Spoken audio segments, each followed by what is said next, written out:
En esta balsa mi destino puse fe, pendiente a lo que es, no que será ni lo que fue. Cansado del dime que te diré. No aguanto palo ni me arrodillo a tus pies. Yo soy arte, ves. Navega mi verdad por este océano. Habrán cicatrices mientras más mambises seamos. Trataron de quitarnos lo que poseemos. Nada permite ya que nos acobardemos. A los pedales y a los remos. Aquel que sufrió tan explícitamente lo que conocemos. Y así todo no pisó los frenos. Porque hay que descubrir y conocer para que así evolucionemos. El horizonte está repleto de oportunidades. Mantén la fuerza en la selva y en las ciudades. La represión está afectando a todas las edades. La libertad solo se gana luchando y lo sabes. Nos quisieron parar, pero no dejamos de crear.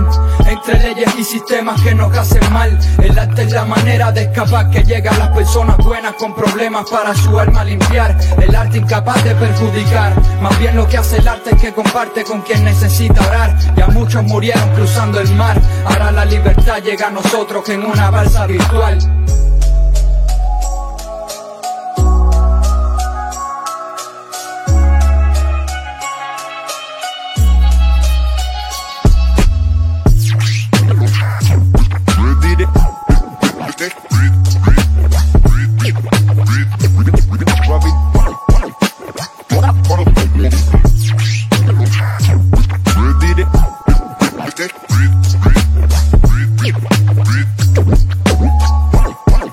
En una balsa virtual.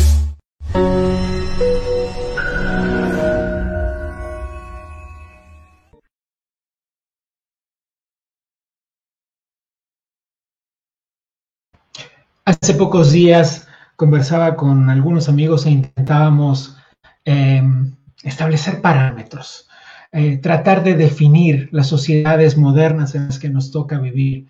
Y había uno, precisamente uno, en el que todos estábamos de acuerdo y que era un valor, un derecho y también un capital. Hablábamos de la libertad. Esa libertad que está muy presente en algunos países y tan coartada en otros. Desde el Centro Latinoamericano de la Fundación Federalismo y Libertad, les damos la bienvenida a este programa especial de Balsa Virtual, en el que hablaremos de un hecho súper específico. El día 11 de julio hubo unas manifestaciones espontáneas y pacíficas en la isla de Cuba. Miles y miles de personas hablaron pidiendo una sola cosa: libertad. Como consecuencia, obtuvieron un nuevo acto de violencia contra esa libertad que tanto pedían. Un decreto de ley, el decreto 35, que intenta regular y pone nuevas trabas no solo a la libertad de expresión, sino a la capacidad de organizarse. Porque resulta es que han decidido que convocar a marchas, a manifestaciones que puedan atentar contra el relato público del poder y del régimen cubano puede ser considerado como terrorismo. Así las cosas. Pero yo soy solo un presentador. El día de hoy quiero conversar con muchísimas personas que saben mucho acerca de esto que les estoy comentando. Y en primer lugar, y antes que nada, le voy a dar la bienvenida a Frank Zimmerman, el director del Centro Latinoamericano de la Fundación Federalismo y Libertad, que está en Nueva York. Buenas tardes, Frank. ¿Estás muteado, querido Frank? Claro, sí, ya me desmuteé, ¿no? Pensé que era una patrimaña de Texas, pero no, estaba muteado aquí yo. Hola, Gabriel, hola a todos, a María, Micaela, Alessandra y demás, y a la audiencia. Básicamente, en tu introducción dijiste muchas de las cosas que hacen falta decir. Esto es una vuelta, el decreto 35 es una vuelta de tuerca más a otra ley para coartar, para amordazar, intimidar a aquellos valientes, ya sean periodistas, independientes o el propio pueblo que se atreva a denunciar lo que sucede en Cuba. Hace apenas unos días, como el 11 de julio, fue un día que nos impactó a todos y por años estuvimos aquellos. Yo soy original cubano, vivo fuera de Cuba hace 4 décadas, pero muchos cubanos amantes de la libertad deseábamos hace mucho tiempo escuchar en las bocas del pueblo de Cuba, dentro de Cuba, el clamor que nosotros ya en libertad pedíamos, que es libertad. Y muchos pensaron, muchos decíamos, nos cuestionaban, bueno, ¿cuándo ese pueblo va a despertar? Bueno, el pueblo despertó y precisamente dijo las palabras necesarias que tenía que decir sin que nadie le dijera. Fue totalmente espontáneo, comenzó en San Antonio de los Baños, provincia de La Habana, y por más de 50 pueblos de Cuba, uno tras otro, fue haciendo protestas similares. Algo totalmente inédito en la historia contemporánea de Cuba, que haya habido una manifestación espontánea, sin ningún tipo de invitación a hacerla. Fue algo que surgió de la necesidad del pueblo de expresarse. Y la respuesta del gobierno es precisamente tratar de cerrar más las vías de acceso. Y yo creo que si algo tuvo que ver con esa demostración de libertad, ese pequeño momento de libertad que vivió el pueblo ahí, tuvo que ver mucho influencers, periodistas y gente en el exterior y en el interior que han estado divulgando la realidad cubana, que cada día es menos, es más difícil que la dictadura pueda ocultar. Así que básicamente voy a dejar, tenemos unos invitados que muchos de ellos están inclusive dentro del país y pueden dar su testimonio de lo que ellos viven cada día y cosas que son inimaginables para muchos que están fuera. Quizás en el exilio lo conocemos, los que están en Miami o fuera, pero en Latinoamérica hay una percepción de la realidad cubana cada vez menos, pero es necesario que se escuchen las voces y la realidad del pueblo cubano se exponga como necesariamente merece. Así que nada, gracias por participar en el día de hoy. Los dejo con nuestros invitados de lujo. Gracias, Gabriel y demás. Pues el programa de hoy, querido Frank, está en simultáneo, digamos, de la mano de No Solo Federalismo y Libertad, que a quien mencioné antes de comenzar la transmisión, sino también, por supuesto, Atlas Network y esta Freedom House y esta Cultura Democrática. Aprovecho para decirles que estamos transmitiendo en vivo en los canales de YouTube y de Facebook de casi todo lo que hemos mencionado antes, además de ADN Cuba. Y como dije hace un instante, está Cultura Democrática organizando de la mano con nosotros, además de Freedom House, pero desde Cultura Democrática, déjenme darle la bienvenida y las buenas tardes a Micaela Hierro. ¿Cómo estás, Micaela? Hola, ¿qué tal, Gabriel? Muchísimas gracias por la presentación y una vez más, muchas gracias por la invitación para unirnos en este esfuerzo de visibilizar lo que pasa en Cuba, la violación sistemática de los derechos humanos.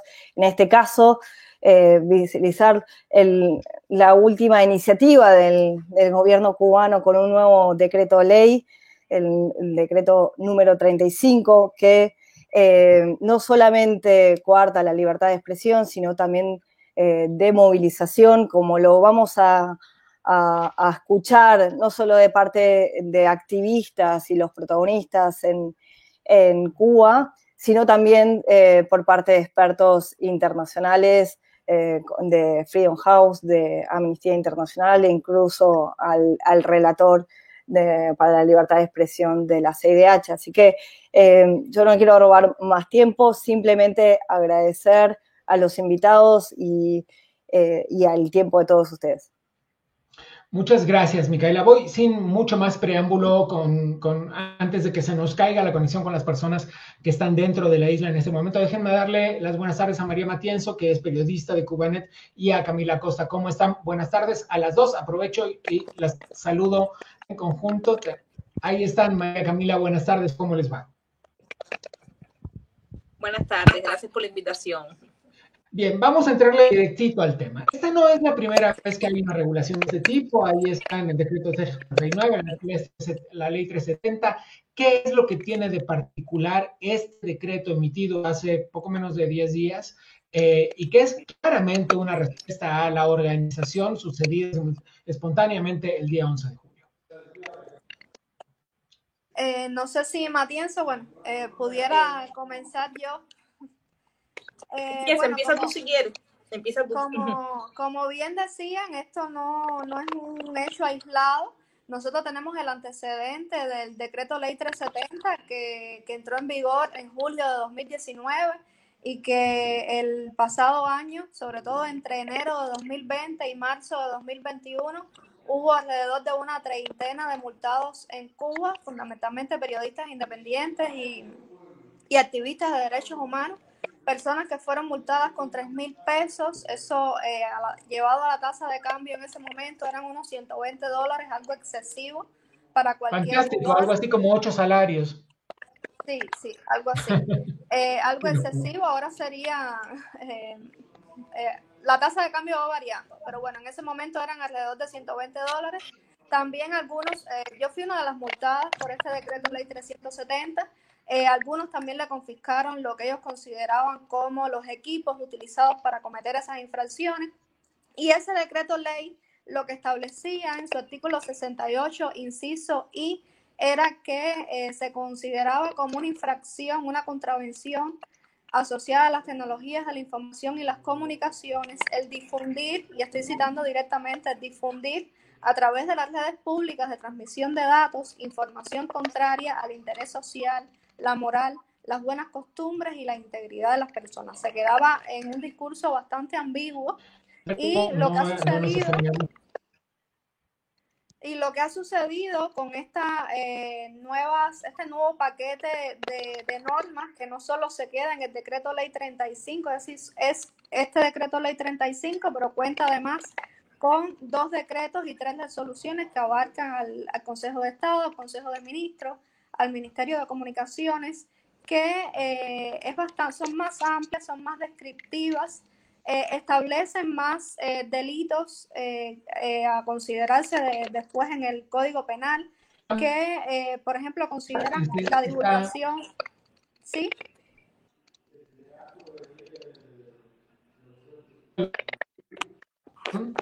Está María ahí también, pero además está Henry Constantin, el director de Hora de Cuba, desde La Habana, precisamente. Henry, buenas tardes. Hola. A ver si entre todos logramos concluir el relato, a ver quién tenga mejor conexión, arránquense. Bueno, saludo para todos. Lo que yo decía, te cortaba. Sí, Se cortaba muchísimo tu conexión, Camila. Deja ver si puedo buscar mejor conexión. Pero a ver, estábamos hablando, les preguntaba, ¿en qué cambia? ¿Qué tiene de diferente ¿qué tiene diferente este nuevo decreto de ley respecto de los anteriores? Entre otras es la regulación y la tipificación como ciberterrorismo, ¿es correcto?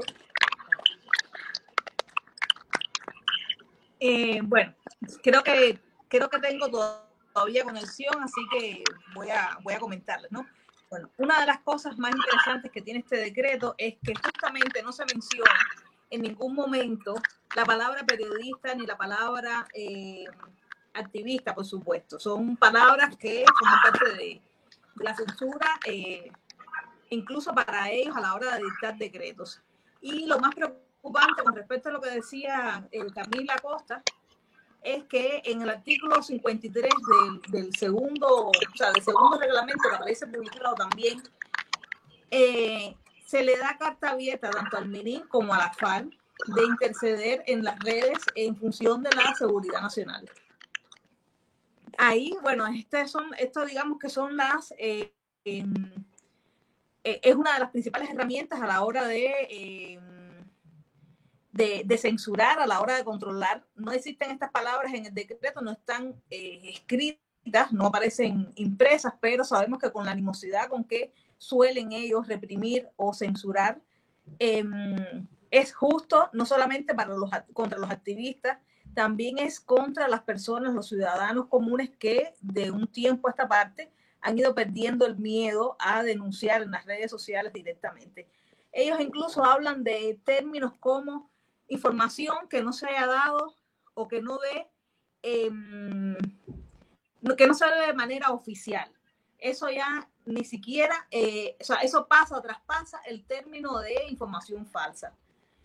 Yo creo que un decreto que está desfasado con respecto a la realidad no solamente cubana, sino a la realidad internacional. Se habla, por ejemplo, de penalizar la pornografía, pero no se habla de los pornovenganzas, que son por lo general los delitos contra los que, o sea, los que padecemos, sobre todo las mujeres. Ya sabemos que eso es un delito bastante común y que está siendo juzgado a nivel internacional. Sin embargo, aquí se atreven a hacer un decreto de ley 35 que controle el ciberespacio y no son capaces de contemplar este tipo de delito, este tipo de agresión contra sus ciudadanos. Para mí son dos piezas claves para entender que lo que estamos enfrentándonos a un instrumento de control que lo que hace es, digamos, poner en blanco y negro lo que hasta el momento les costaba un poco más de trabajo por ¿sabes? ¿No? La construcción constante de delitos comunes. Ahora tienen ahí los argumentos legales para sancionarnos en caso de que lo desearan. Henry, te escuchamos.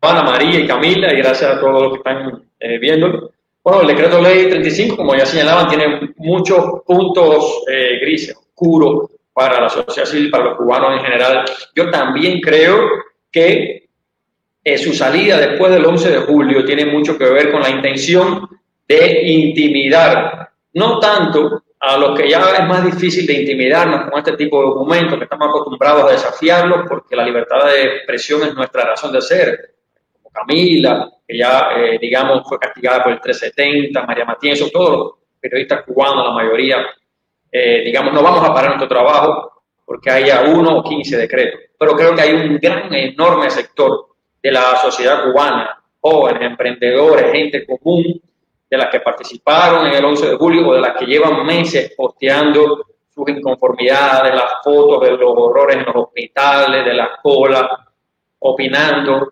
compartiendo memes sobre Díaz-Canel o sobre funcionarios locales. Que ese yo creo que es el primer objetivo de este decreto y de todo el conjunto de esta norma. El objetivo es intimidar a esta gran masa de cubanos, inclusive de cubanos fuera de la isla, que saben, visto el caso de Hamlet La Bastida, saben que también pueden ser casados cuando entren por sus delitos, por sus ciberdelitos. Pues yo creo que el objetivo es ese, ¿no? Silenciar a una gran masa de personas, y puede también estar en mente con la elaboración de estos documentos y la posterior, digamos, el reforzamiento en ciberdelitos del Código Penal cuando salga el nuevo, no sabemos aún por fin cuándo lo estará. Puede que también se busque, digamos, chivos expiatorios, ejemplos, castigos ejemplarizantes contra alguno que otro comunicador, contra alguna persona destacada en las redes, como ya hemos visto, que sin que haya este decreto y sin que haya el Código Penal nuevo, y inclusive sin que se le haya aplicado aún nada del 370, está el Gato de Cuba, el youtuber, en la cárcel desde hace ya algunos meses, por desafiar burlescamente en su trabajo a las autoridades. Creo que el objetivo es eso mismo, callar la mayor cantidad de voces posibles de las que están naciendo, de la gente común que se está atreviendo en las redes cada vez más, e impedir, o por lo menos demorar, convocatorias a manifestaciones, campañas por libertad, de lo que sea, críticas masivas a determinados disparates del régimen, de los que son tan abundantes. Creo que por ahí anda otro de sus planes, ¿no? Bien, el punto es que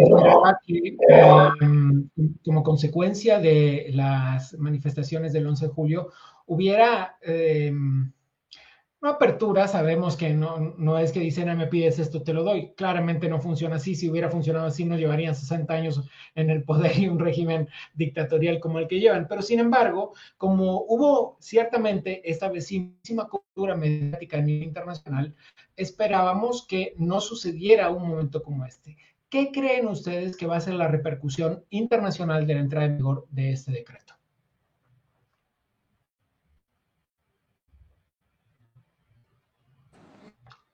Las tenemos, no sé si... Bueno, yo creo que de alguna manera ya está viendo.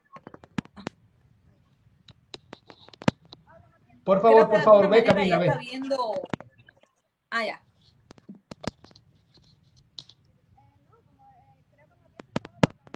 ¿Estás muteada o tengo yo problemas? Díganme si soy... ¿Escuchan? Ahora sí, ahora. Les decía que ya está teniendo repercusión internacional casi desde el mismo momento en que se publicaron estas nuevas normativas en la Gaceta Oficial. Hoy mismo estaba leyendo un informe de Human Rights Watch en donde detallaba algunas de las violaciones que se estaban cometiendo fundamentalmente con este decreto ley número 35. Y yo creo que para entender también un poco de qué va esto, solamente hay que leer la introducción que se hace, donde se explica que el objetivo supremo es coadyuvar a que la utilización de los servicios de telecomunicaciones sea un instrumento para la defensa de la revolución. Ya desde ahí se está defendiendo los criterios partidarios del régimen y convirtiendo en delito aquellos que sean contrarios al régimen cubano, en el cual entramos todas las personas que pensamos diferente. Incluso yo creo que esto ha sido una respuesta a las manifestaciones masivas que se dieron el 11 de julio. Manifestaciones, impacto a nivel internacional, repito, ya está teniendo, creo que pudiera tener mucho más, una experiencia que a nosotros nos sirvió muchísimo, hablando ahorita del antecedente que tenemos del decreto ley 370 del pasado año. Algo que nos ayudó muchísimo a enfrentar esta legislación fue el apoyo internacional. Les cuento que en al menos 2 ocasiones, más de 50 organizaciones de derechos humanos y medios independientes se pronunciaron en contra de este decreto ley 370. Incluso llegamos a presentar ante la Asamblea Nacional un recurso de inconstitucionalidad que, si bien no sirvió para que derogaran este decreto ley, sí sirvió para frenarlo. Yo creo que esta experiencia pudiera servirnos ahora, sobre todo lograr la unidad que logramos en ese momento contra el decreto ley 370 y enfocarlo ahora con esta nueva legislación que forma parte de todo este proceso que hemos estado viviendo en Cuba de legitimación de prácticas totalitarias y de conductas violatorias de derechos humanos, que es lo que estamos viendo. Tenemos a Rosa María Payá, promotora de Cuba Decide. Rosa María, a ver si te tenemos ya al aire. Ahí me aparece tu ventanita todavía. Ahí estás, Rosa María, buenas tardes. A ver, tratemos de explicar de una manera concisa, porque ya sabemos cómo están las comunicaciones. ¿En qué consiste este decreto ley 35? Sí, Gabriel, muchas gracias. Un gran abrazo para Camila, para María y para Henry. Me da mucha alegría verlos, aunque sea de esta manera, y verlos conectados también. Y yo creo que Henry, María y Camila han sido muy claros en lo que es el objetivo, digamos, fundamental y el primario, ¿no? Que es precisamente contribuir a que la utilización de las comunicaciones sirva como medida represiva y como instrumento de defensa de lo que ellos llaman la revolución, ¿no? Y en este sentido es otra vuelta de tuerca a las regulaciones que ya existen y que han sido mencionadas, pero también muy complementaria a la principal de todas, ¿no? A la que cierra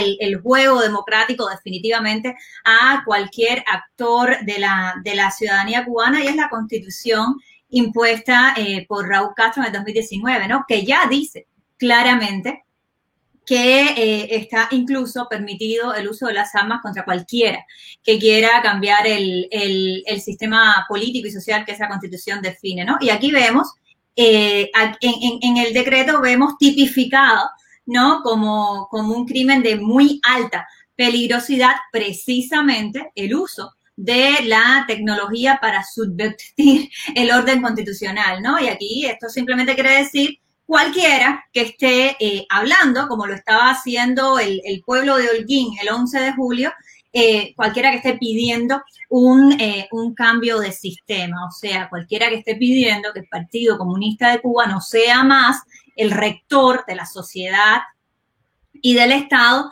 a perpetuidad. Esto ellos lo establecen nada más como ciberterrorismo, ¿no? El uso de estas terminologías que están, yo ahí coincido totalmente con Henry, diseñadas para intimidar, no especialmente a aquellos que, como mis 3 amigos aquí, ya han asumido el riesgo de vivir como personas libres dentro de la isla, sino a esa masa de cubanos, especialmente jóvenes, que se atreven a hacerlo ahora, quizás por primera vez o están en sus primeros tiempos, y que se enfrentan con todo este aparataje legal, violatorio de derechos fundamentales, ¿no? Aunque ya tienen una experiencia de vida donde la práctica del régimen, más allá de la ley, viola también esos derechos fundamentales. Yo quisiera brevemente, porque bueno, yo creo que es más interesante seguir escuchando lo que quiero apuntar es que en este preciso instante estás cometiendo un acto de ciberterrorismo. Sí, totalmente, ¿no? Mira, interesante, aunque pueril, la difusión y distribución de la pornografía tiene nivel medio de peligrosidad. Hasta cuando yo estudiaba en la Universidad de La Habana, los carteles decían ni pornografía ni contrarrevolución. Ahora hicieron la escala y decidieron que la contrarrevolución era mucho más alta, ¿no? ¿Qué tipo de razonamiento siguen los represores del G2? Está por preguntarles, ¿no? Pero definitivamente esto es un arma más para añadir al aparataje que tienen para reprimir a los cubanos, con el objetivo sobre todo de intimidar y luego, es decir, y luego de seguir sus amenazas, ¿no? Recordemos que, por ejemplo, ellos también hablan como un incidente de agresión de muy alta peligrosidad el pretender alterar el orden público. Precisamente, desorden público es una de las causas más reiteradas contra los más de 531 participantes de las protestas del 11 de julio que al día de hoy continúan detenidos, muchos de ellos detenidos desaparecidos, ¿no? Como es el caso de José Daniel Ferrer, de que no se tiene ni prueba de vida en este momento. Muy brevemente, yo quiero tocar 2 otros objetivos que a lo mejor pasan inadvertidos con este decreto, con esta nueva aberración. Y es que, de alguna manera, el régimen está telegrafiando su intención de seguir expandiendo y utilizando el uso de las nuevas tecnologías, ¿no? Cuando dice cosas como impulsar el desarrollo y modernización de la infraestructura de comunicaciones, o cuando le ordena al Banco Nacional establecer acciones para seguir expandiéndolo, con lo cual definitivamente ellos sí tienen un plan de uso de las telecomunicaciones, simplemente le están diciendo claramente a los ciudadanos, no es para que ustedes empleen su libertad de expresión, pero habría que seguir muy de cerca quiénes son sus socios en ese plan de expansión, qué participación tienen actores como los chinos, por ejemplo, e incluso otras empresas que forman parte de la comunidad internacional y que al ser parte de la práctica de la expansión de las telecomunicaciones en Cuba en este marco represivo, estarían también siendo cómplices del régimen cubano en la violación de derechos humanos, ¿no? Yo creo que hay un tercer objetivo que también para mí está muy claro, ¿no? Cuando ellos hablan de fortalecer la soberanía en la utilización del espectro radioeléctrico en el territorio nacional, y es de alguna manera volver a amenazar. Y aquí tengo que decir que utilizan un lenguaje muy técnico, utilizan un lenguaje muy informado, pretenden imitar el lenguaje el lenguaje técnico de la comunidad internacional para poner barreras a la participación o a las acciones que desde la comunidad internacional puedan tomarse en función de facilitar la conectividad en Cuba y el acceso a Internet en Cuba, ¿no? Y esto no es casualidad cuando, sobre todo a partir del 11 de julio, se llevan realizando acciones de invitación, por decirlo de alguna manera, a la comunidad internacional a que traspase las injerencias, las regulaciones y las trabas que pone el régimen cubano y ayuda al pueblo cubano a permanecer conectado, ¿no? Sobre todo en un contexto en el cual, por ejemplo, desde la presidencia de los Estados Unidos se ha dicho que se pretende dar pasos en la dirección de facilitar el acceso a Internet sin interferencia del régimen cubano para los ciudadanos de la isla, y sobre todo en un contexto donde sabemos que el régimen cubano no solamente está usando los apagones de Internet para evitar la comunicación interna y también la comunicación con el exterior, sino donde además ha estado usando de manera diseñada el ancho de banda que los cubanos poseen dentro de la isla para impedir la transmisión, sobre todo de videos y de fotos en momentos críticos, ¿no? Así que son muchos mensajes de alerta, algunos de ellos a la comunidad internacional, y yo creo que es muy importante que esta comunidad internacional, más allá de los amigos que ya son activos en esta área, ¿no? Como Amnistía Internacional, como Camila citaba de Human Rights. En unos minutos hablaremos con ellos precisamente. Sí, yo creo que es importante hacer incidencia también en los gobiernos y que ellos tomen acción. Gracias. Quisiera preguntarles, Henry, bueno, no sé, vemos en negro a Camila y a María, no sé si están allí, pero quisiera preguntarte, Henry, ¿cómo fue recibido esta nueva medida restrictiva en la isla, entre los ciudadanos de a pie? ¿Estás muy el COVID? Sí, ¿me escuchas? Hola, ¿me escuchas? Ahí estás, te oímos bien. Hola, sí.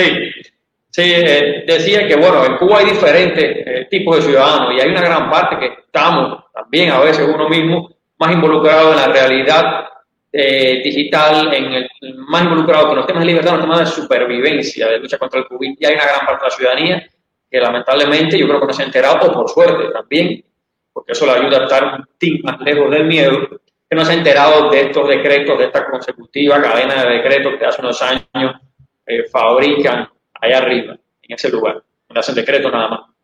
Ahora, digamos, la ciudadanía que participa más en el debate de los temas relacionados con la libertad en Cuba, en las redes sobre todo, estudiantes, académicos, bueno, estudiantes en reposo, este grupo de personas ha visto con miedo lo que hay. Muchísimos de ellos, los que no estamos acostumbrados a lidiar con la seguridad del Estado, contra la seguridad del Estado, pues están más asustados, porque además llega en el contexto en que todo esto se asocia con puertas empujadas por policía de noche o por la mañana, con un operativo, con gente desaparecida por una semana o 15 días y con juicio sumario. O sea, mucha gente pues asocia esta nueva ley con que, bueno, a los que cometen estos incidentes de ciberseguridad, que es la parte, digamos, más peligrosa, puede pasar esto en algún momento. Así lo asocian. Aunque evidentemente este grupo de decretos no habla de sanciones exactas, pero se asume que el próximo Código Penal las va a dejar bien claras. Y bueno, la sociedad civil sí, como siempre, yo creo que ha sido homogénea la reacción, todos nos hemos dado cuenta que hay otra nueva amenaza más, todos estamos, de hecho, esto es un espacio, bueno, en que estamos haciendo eso mismo, dejando claro, bueno, lo absurdo de punta a cabo que tiene este grupo de documentos, lo profundamente más preocupado no por la ciberseguridad del país, sino por la ciberseguridad del régimen, del grupito familiar de familia Castro. Y sí, estamos reaccionando. Quizás nuestra voz no sea suficientemente fuerte para frenarlo. Creo que lo que más se puede esperar es que logremos lo que logramos con el 370, sobrevivir a la oleada de multas que representó el 370 y la mayoría, bueno, seguir haciendo lo que hacíamos. A veces uno dice, bueno, la publicidad que también le estamos dando a esto será buena si llega a más de los cubanos desconectados, digamos, de la sociedad civil, a los que opinan en Facebook por su cuenta, los que comparten memes y eso. Será mejor dejarlos a ellos en el no conocimiento de que hay otra amenaza más, de que inclusive compartir un meme o decir viva el 11 de julio puede ser delictivo, puede ser un problema de ciberseguridad. Entonces es complicado, pero bueno, las reacciones van desde eso. O sea, hay un país todavía que está desconectado de las redes, que solo se conecta porque el amigo de un amigo le contó, le enseñó un video. Yo lo vi en los calabozos, mucha gente está todavía, no tiene ni cuenta en Facebook. Muchos de los propios detenidos del 11 de julio no tienen ni cuenta en Facebook. Pero hay otra parte que sí, que bueno, que estamos preocupados y bueno, ocupados enfrentándonos con nuestra herramienta, digamos, de la comunicación, al 35, a sus anexos y más decretos, etc. Gracias. Te tenemos de regreso, Camila. Preguntaba, no sé si alcanzaste a oírnos, ¿cómo sientes tú que fue recibida esta nueva orden, esta nueva restricción, este nuevo decreto, que es un poco como una nueva medida de amedrentamiento, pero no necesariamente cambia mucho respecto de lo que ha venido haciendo el régimen en los últimos años? ¿Cómo ha sido recibido por los cubanos de a pie?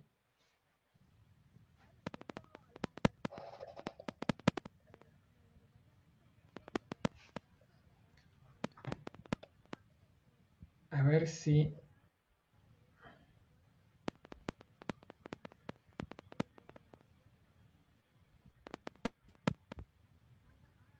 No te oímos. Bueno, a ver, déjame... Ahí estás. Ahora por fin tienes sonido. Lo primero que hayas dicho no te escuchamos, Camila. Sí, que las reacciones mayoritarias que hemos visto ha sido de total rechazo a estas nuevas regulaciones. Sí hay una buena parte de la población que tiene miedo, aunque no se ha declarado públicamente todavía cuáles van a ser las sanciones contra los que cometan estos ciberdelitos.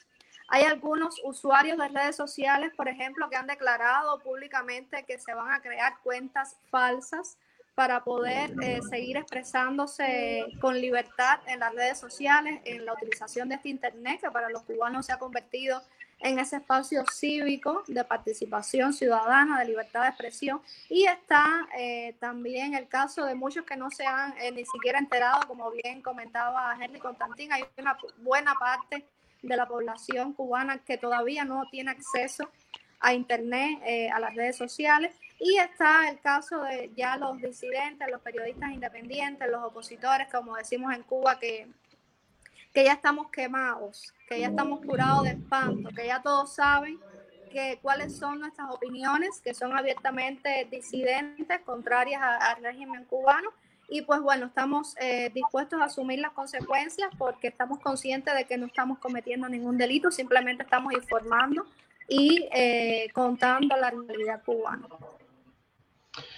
Gracias, Camila. Déjame, recién Rosa María decía que era preciso tener un poco de feedback desde la comunidad internacional y precisamente por eso es que quiero saludar ahora a dos personas más que se unen a esta transmisión.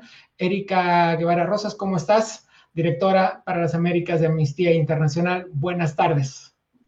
Buenas tardes, Gabriel. Muchas gracias por el espacio. Aquí he estado escuchando con mucha atención a Camila, a Henry, a María, a Rosa María y pues compartiendo muchas de las preocupaciones que han expresado.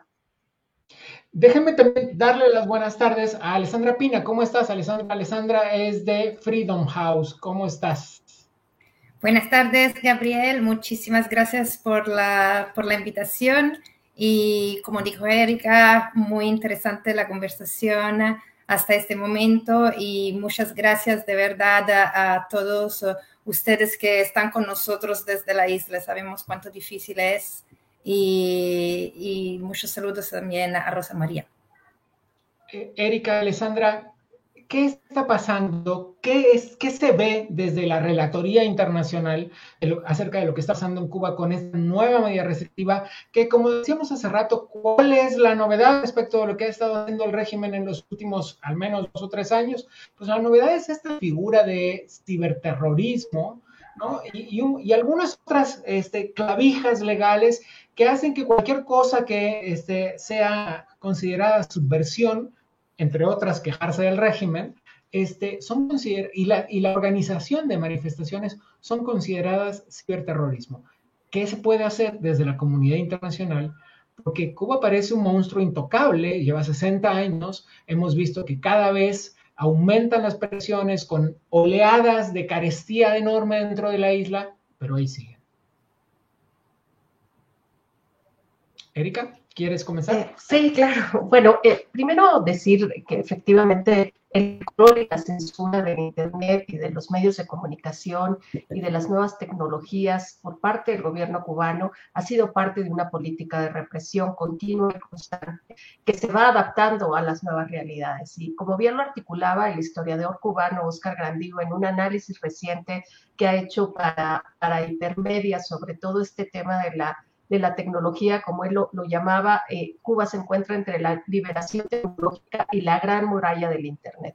Y es que con la liberación digital se produce un proceso imparable que fomenta el pensamiento independiente y el disentimiento abierto, y esto, como lo pone él en su análisis, pues atenta, amenaza contra el gobierno cubano y su mera existencia, ¿no? Entonces, lo que estamos viendo ahora con este nuevo marco legislativo no es más que la formalización de la represión digital, es decir, el propio gobierno se está dando carta abierta para continuar profundizando esta política de represión que ahora llega al espacio cibernético, sin duda alguna, porque son las nuevas generaciones de personas defensoras de derechos humanos, activistas, periodistas independientes, quienes ahora trabajan a través de estas plataformas digitales en un entorno jurídico poco claro, incluido con este marco legal y bajo la amenaza constante de la persecución y de las detenciones arbitrarias. Así es que, sin lugar a duda, este marco legal tiene la intención precisa de intimidar,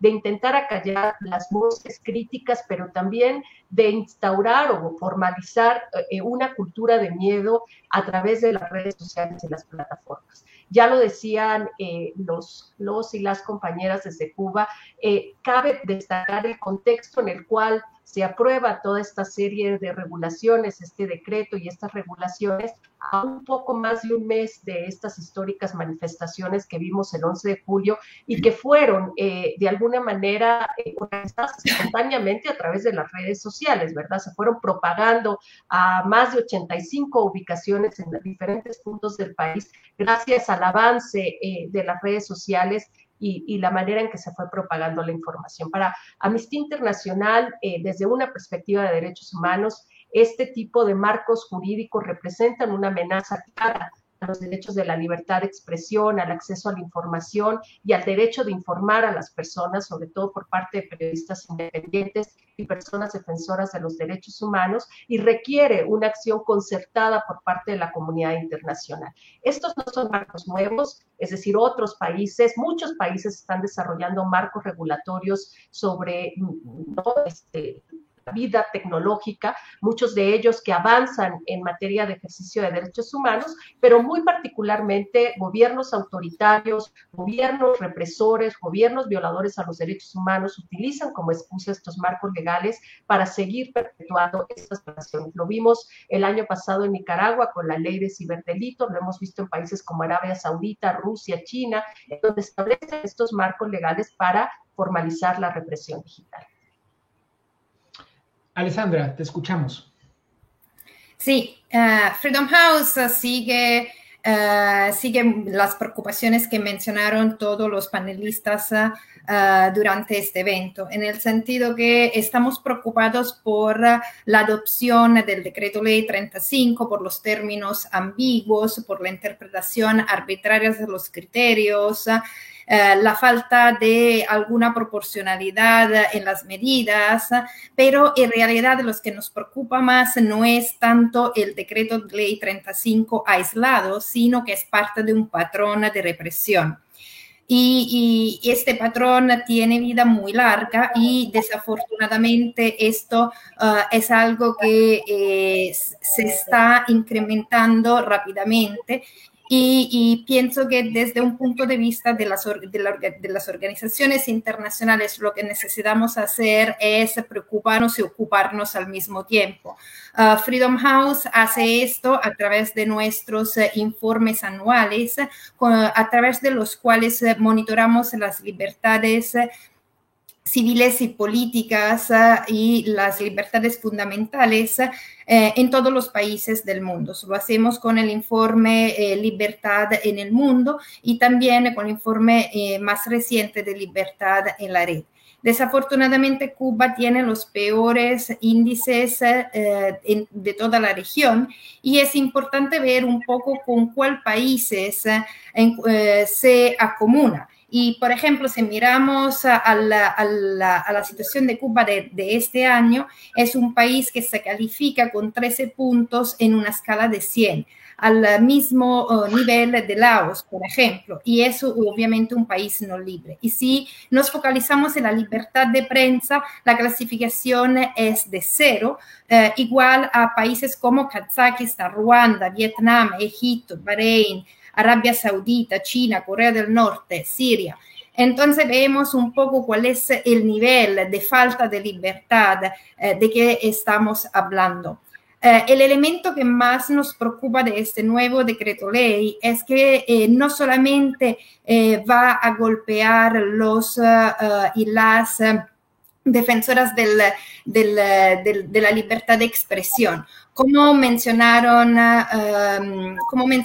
Camila, María, Henry, estas personas, los periodistas, no van a parar de documentar, de informar sobre los que ven. Pero sí, esta ley va a crear un efecto, va a tener un efecto intimidatorio contra el espacio cívico que vimos aumentar y que impulsó sobre todo el 11 de julio y los días después. Esta ley, este decreto ley parece ser una respuesta contundente contra el espacio cívico de verdad no organizado, sino espontáneos que vimos en el mes de julio. La pregunta aquí que nos hacemos todos fuera. Esto también Amnistía sacó un comunicado hace unos días sobre la situación en Cuba, documentó la geolocalización, pero me pregunto, ¿cuál es el grado de presión que se puede ejercer de manera internacional sobre el gobierno cubano? Bueno, es importantísima la documentación, las investigaciones que se han hecho, y yo quiero decir y reconocer que han sido importantísima la labor de los defensores de derechos humanos que desde Cuba son quienes documentan.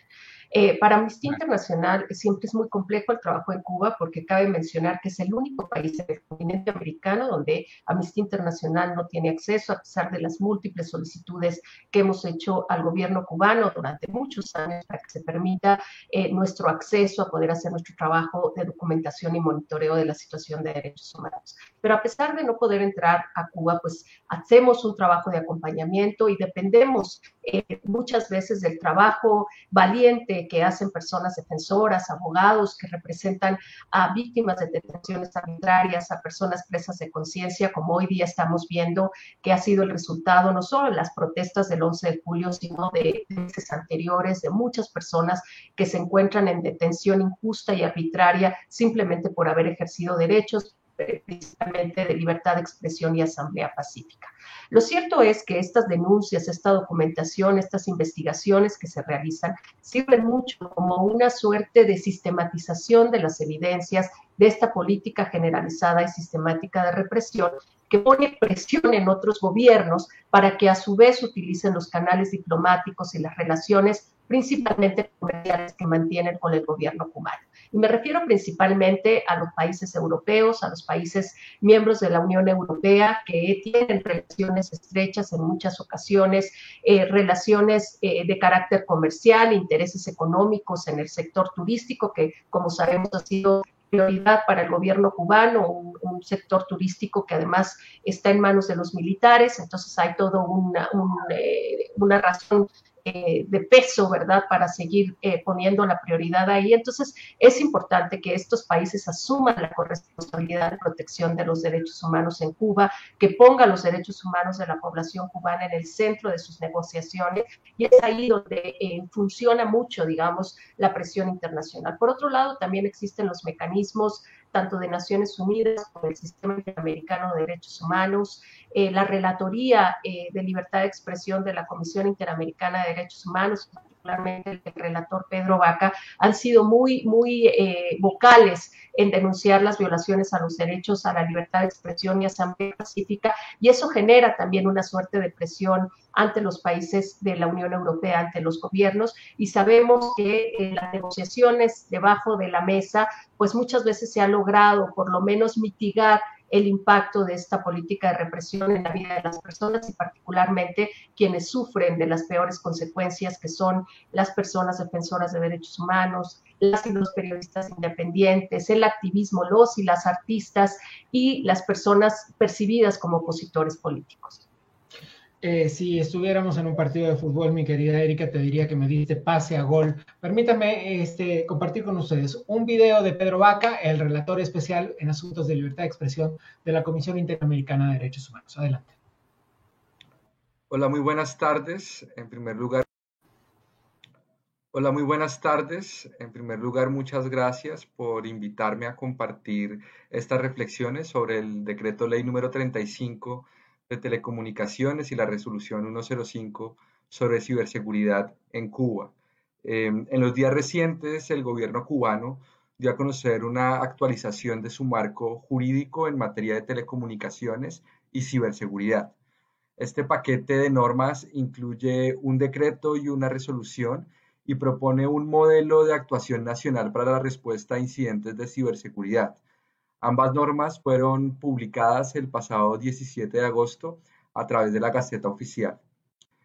A través de una conferencia de prensa, el director de ciberseguridad del Ministerio de Comunicaciones, Pablo Domínguez Vázquez, dijo que, y abro comillas, el país contará con una norma jurídica donde se asocian incidentes de ciberseguridad y tipificaciones que superan los límites de lo tecnológico, cierro comillas. Estas nuevas regulaciones contienen disposiciones que contravienen estándares interamericanos sobre libertad de expresión. Así, por ejemplo, el decreto ley 35 incluye entre los deberes de las y los usuarios el de impedir que los servicios de telecomunicaciones TIC se utilicen para atentar contra la seguridad y el orden interior del país o transmitir información y noticias falsas. Por su parte, la resolución 105 tipifica nuevos incidentes de ciberseguridad como el ciberterrorismo, entendido como aquellas acciones cuyo fin es subvertir el orden constitucional, suprimir las estructuras económicas y sociales del Estado, alterar gravemente la paz pública. Esta norma también considera un incidente de ciberseguridad al eco mediático de noticias falsas, al que describe como divulgación de noticias falsas, mensajes ofensivos y difamación con impacto en el prestigio del país. Esto es extraño para los estándares interamericanos de libertad de expresión y contraviene buena parte de lo que los instrumentos internacionales de derechos humanos han planteado. A la Oficina de la Relatoría Especial para la Libertad de Expresión le preocupan estas disposiciones por al menos 3 razones. En primer lugar, por lo que dice. Estas normas podrían limitar y criminalizar expresiones legítimas en pos de proteger bienes jurídicos como el prestigio del país o las estructuras económicas y sociales del Estado, entendidos como incidentes de daño ético y moral, y son estas categorías vagas y ambiguas que pueden ser interpretadas arbitrariamente por las autoridades. Si bien la protección a la seguridad nacional es un objetivo legítimo por el cual los estados pueden restringir algunos derechos, la libertad de buscar y recibir y difundir información de toda índole, los estándares internacionales de derechos humanos exigen que para que esto se pueda hacer se cumplan estrictos requisitos. Las limitaciones que dispongan deben estar fijadas expresamente en una ley clara y precisa, asuntos que no cumple esta normativa, y deben ser estrictamente necesarias, idóneas y proporcionales al objetivo que persiguen con la seguridad nacional. Y de entrada hay varios instrumentos y varias disposiciones de esta ley sobre las cuales no se soporta ni su necesidad, ni su idoneidad, ni su proporcionalidad en la restricción que se pueda imponer.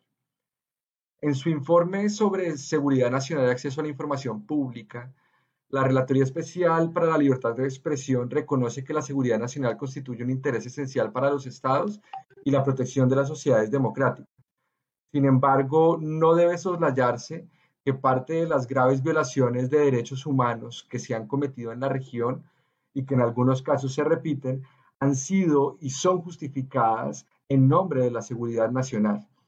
Los intereses de seguridad nacional también se han invocado para justificar restricciones a la privacidad, la libertad de expresión y los derechos individuales. Este tipo de disposiciones también tienen problemas con los estándares y principios interamericanos que plantean que las y los funcionarios públicos o las personas que aspiran a ocupar cargos públicos deben ser más tolerantes a la crítica por la naturaleza pública de las funciones que cumplen o aspiran a cumplir. Este umbral de mayor protección y mayor tolerancia a la crítica que les expone un mayor grado de escrutinio porque se han expuesto voluntariamente a que la sociedad sea más exigente y porque tienen una capacidad de controvertir la información a través de su poder de convocatoria, tal como lo ha entendido la Corte Interamericana de Derechos Humanos. Por otra parte, este decreto y esta resolución preocupan en la oficina por la institucionalidad que entraría a interpretarlas y aplicarlas. Se trata de un contexto donde la institucionalidad, en la que no se advierten frenos y contrapesos, separación e independencia entre poderes públicos, independencia judicial. Caben preguntas como ¿bajo qué criterios serán las medidas de veracidad o falsedad de contenidos? O la peligrosidad y los criterios para medir la peligrosidad de las expresiones y su eventual calificación como incidentes de ciberseguridad. Esto es un punto de enorme preocupación para esta oficina. Y finalmente, y esta es la tercera preocupación, creemos que es grave o son graves este decreto ley, esta resolución, por el momento en el cual se publica. A poco más de un mes del comienzo de las protestas del pasado 11 de julio, sobre todo considerando el lugar que tuvo Internet como un espacio de protesta y como un medio habilitante y convocante de manifestaciones públicas y pacíficas. A su vez, por las denuncias públicas sobre restricciones ilegítimas para acceder a Internet en este contexto.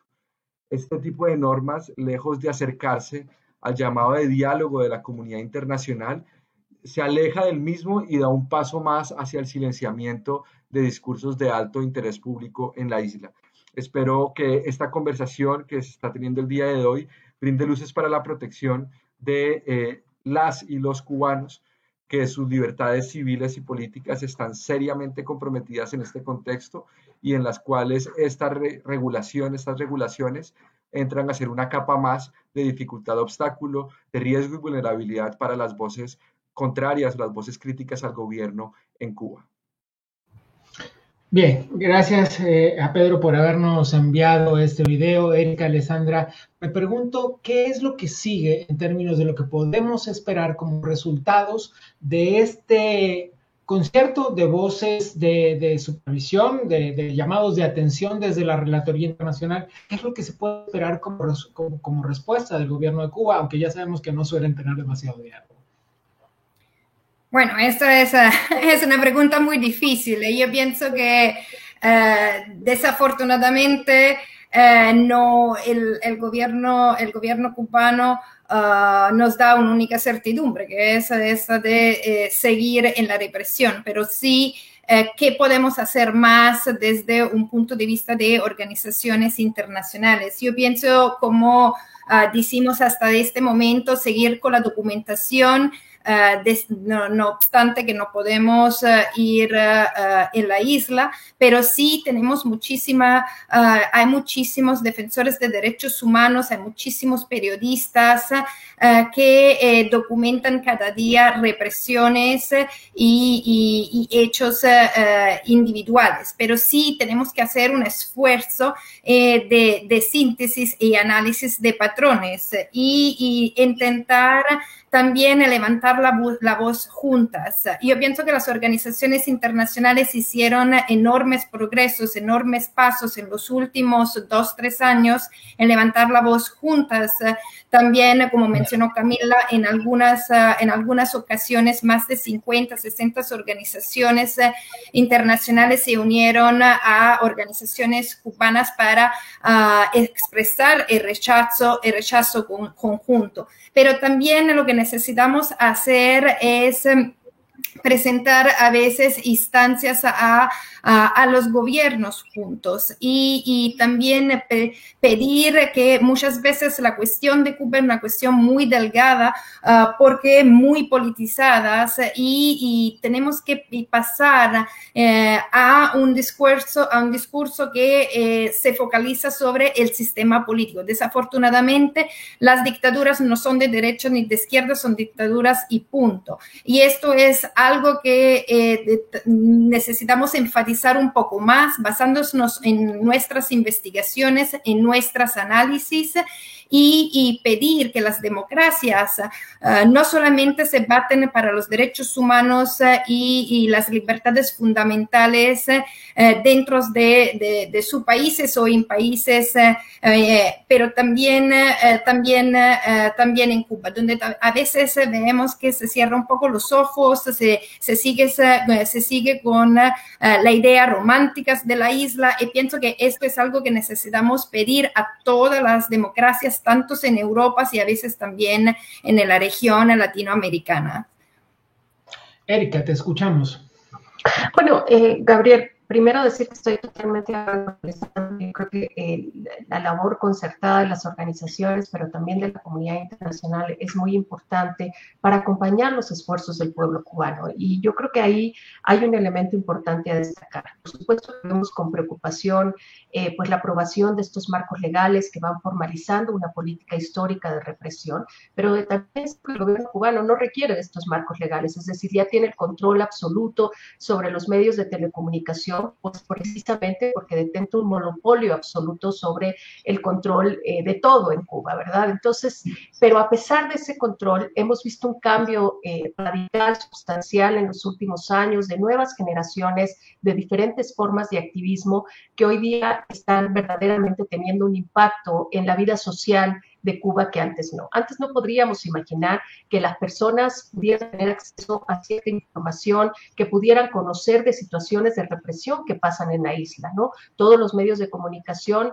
han sido controlados por el Estado. Hay una televisión oficial que es la que informa a la ciudadanía sobre los acontecimientos de la isla, y quien ha tenido la oportunidad de verlo, ¿verdad? Porque los cubanos pues, y las personas en Cuba solo pueden ver eso, pues te das cuenta de esta narrativa propagandista de que pareciera que es un mundo paralelo, que Cuba y su gobierno viven en un mundo paralelo en donde todo es perfección y que dista mucho de la realidad y de las precarias condiciones que el pueblo cubano ha estado viviendo en todos los sentidos del ejercicio fundamental de derechos humanos. Así es que hoy hay un cambio paradigmático, hay un cambio generacional, la gente joven principalmente fue quien lideró las grandes multitudinarias manifestaciones que vimos el 11 de julio, que coincido pensando en sacar a Cuba del excepcionalismo. Lo que vimos el 11 de julio no dista mucho de lo que hemos visto en países como Colombia, como Chile, como Nicaragua, como Venezuela, gente joven saliendo a las calles a demandar el ejercicio de derechos y la rendición de cuentas, porque no hay canales de diálogo con sus autoridades.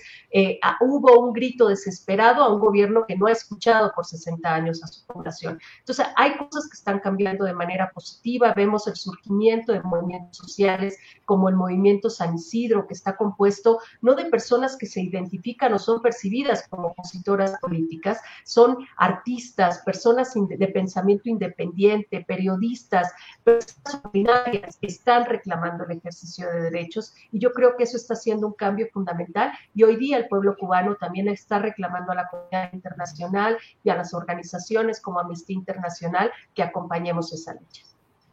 Vaya, lo que acabas de decir, solo para que quede claro que no se nos ha pasado por alto, Nicaragua es un lugar donde deberemos poner la lupa muy prontamente. Este proceso electoral tan irregular, tan viciado, con la mayoría de los candidatos presos, no merece menos que un relato profundo y una profunda llamada de atención sobre qué está pasando en esta Latinoamérica tan convulsionada que permite la proliferación de gobiernos como estos, ¿no?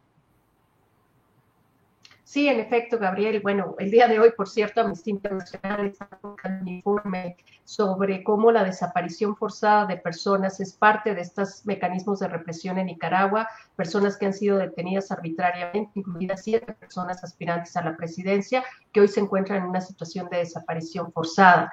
Y es muy similar a lo que vemos en Cuba también con las personas que han sido detenidas. Muchas de ellas todavía se encuentran en situación de desaparición porque no se sabe, porque el gobierno intencionalmente niegan la información a sus familias como parte de este castigo social, de este mensaje que se envía para intentar persuadir a las personas de que sigan manifestándose, no solo en las calles, sino a través de las redes sociales y de otras múltiples formas de protesta que se han generado en los últimos meses. Pero ciertamente nuestra región atraviesa por un grave retroceso en materia de derechos humanos que se ha venido a profundizar con la pandemia y exacerbar, y que lamentablemente muchos países empiezan a salir de la atención mediática o de la comunidad internacional, como lo es Cuba con una crisis prolongada, como lo ha sido Nicaragua, como lo ha sido Colombia con una crisis de conflicto armado prolongado y un gobierno que no atiende a las necesidades de su población. Así es que sin duda alguna hay que poner el contexto de lo que pasa en la región, a pesar de su contexto diferenciado en cada país, en un contexto en donde efectivamente la comunidad internacional tiene que tener una respuesta concertada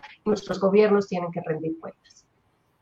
Bien, estamos ya prácticamente sobre el final del programa. Déjenme regresar con todos los que quedamos conectados. Digo los que quedamos porque ya sabemos que las conexiones desde la isla son siempre sumamente inestables, por no decir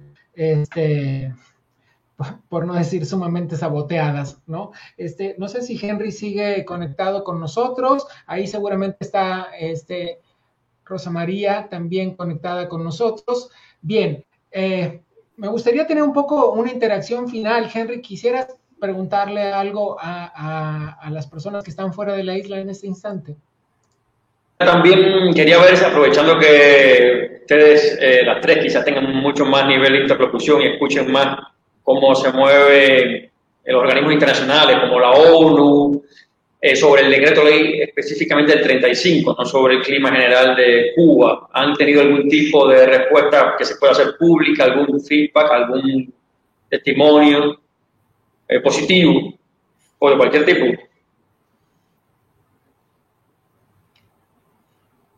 Silencio preocupante. Silencio porque no tenemos muchas buenas noticias, Henry, te informo, pero yo creo que efectivamente todo lo que están ustedes haciendo desde la isla termina poniendo la presión donde la presión debe de estar. Bueno, hemos escuchado del relator de libertad de expresión de la Comisión Interamericana de Derechos Humanos, que siempre proactivamente, sin necesidad de presión, debemos decir, pues ponen, ¿no?, el dedo en la llaga y realmente hacen un análisis de preocupaciones, pero esperamos también que la oficina de la Alta Comisionada de Derechos Humanos se pronuncie. No podemos olvidar que el Consejo de Derechos Humanos donde tiene un asiento el gobierno cubano y es también ahí donde se tiene que ejercer presión. Así es que, por lo menos decir, y estoy segura que también por Alessandra, por parte de las organizaciones internacionales que les acompañamos en solidaridad y acción, cuenten con que estamos tocando puertas en todos estos mecanismos para que se conozca de este nuevo marco legal, pero sobre todo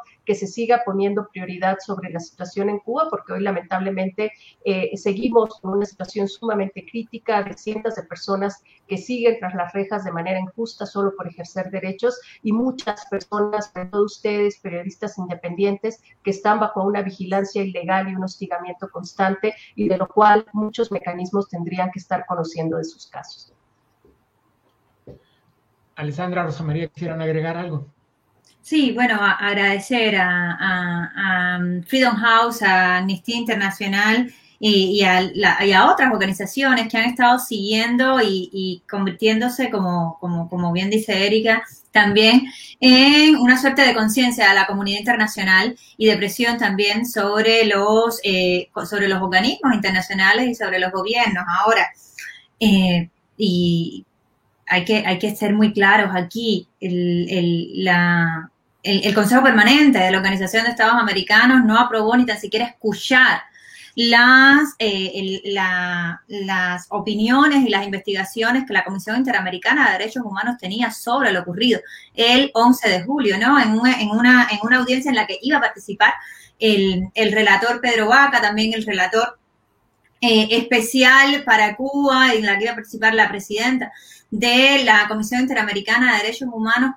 Estados miembros del Consejo Permanente simplemente pusieron excusas jurídicas para no escuchar esta situación. Entonces, seguir animando a las organizaciones internacionales a tocar puertas de cada uno de estos gobiernos y tratar de subirle el costo a estas posiciones de ponerse de perfil e ignorar lo que está ocurriendo. Yo creo que hay muchos en América Latina dispuestos a alzar la voz. Hay otros actores con los cuales hasta ahora no podemos confiar, pero esas puertas las tenemos que seguir tocando, ¿no? Como tenemos que seguir tocando las del Consejo de Derechos Humanos y la de la Alta Comisionada, a quien le hemos pedido en más de una ocasión que pida entrar a la isla y confirmar por sí misma, como hizo en Venezuela, la situación de derechos humanos en este momento.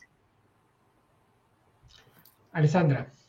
Bueno, sigo en completo acuerdo con los que dijeron Erika y Rosa. Necesitamos seguir cada uno con sus informaciones y juntos tocando puertas.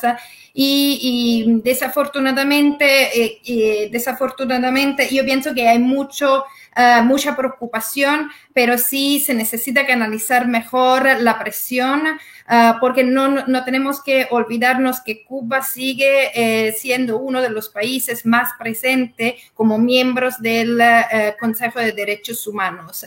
Solamente la última vez fue votado por 170, recibió 170 votos, entonces 170 países piensan que Cuba tenga, ¿cómo se puede decir en español?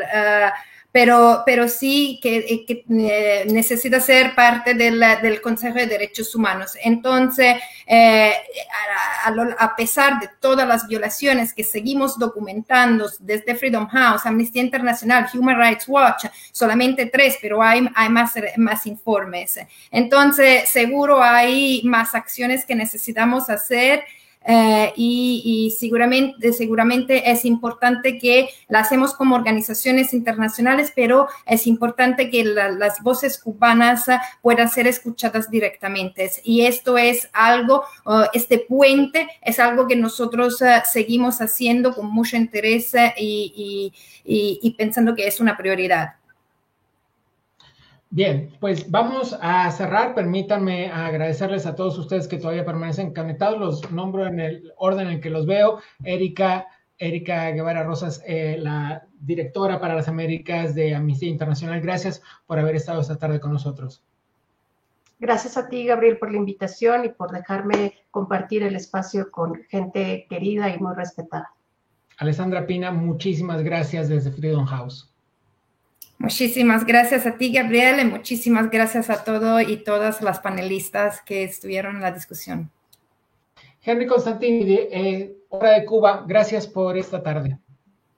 Yo les agradezco a ustedes también la invitación y a los que estuvieron presentes, a ustedes las panelistas, que gracias también a su trabajo, a su difusión, nosotros podemos estar aquí sentados un poco más libres que si no tuvieran tantas voces de fuera defendiendo. Sin duda. Sin duda.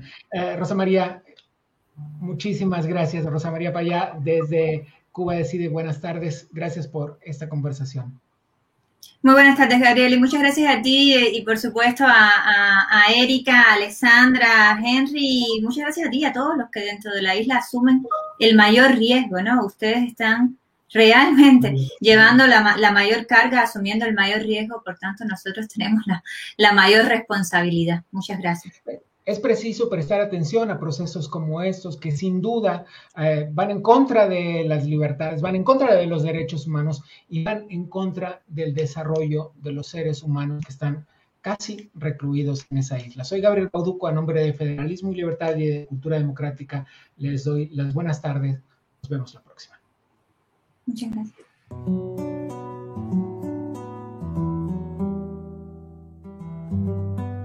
Desde el Centro Latinoamericano de la Fundación Federalismo y Libertad seguimos de cerca la situación en Cuba, en particular a raíz de la emergencia del movimiento San Isidro, un grupo de valientes artistas que lucha por un cambio en la isla después de 60 años de dictadura. En Federalismo y Libertad estamos al tanto de la situación en Cuba, divulgando las arbitrariedades y abusos que comete esa dictadura cada día. Al denunciar esto, le damos apoyo y visibilidad a los distintos referentes que valientemente alzan su voz. Nos unimos para decir libertad para Luis Robles, libertad para Denis Solís, libertad para Luis Alcántara. No más arrestos a los valientes del Unpaco. Todos somos José Daniel Ferrer, todos somos Michael Osorio, todos somos el 27N, todos somos San Isidro. No más patria o muerte. Patria y vida.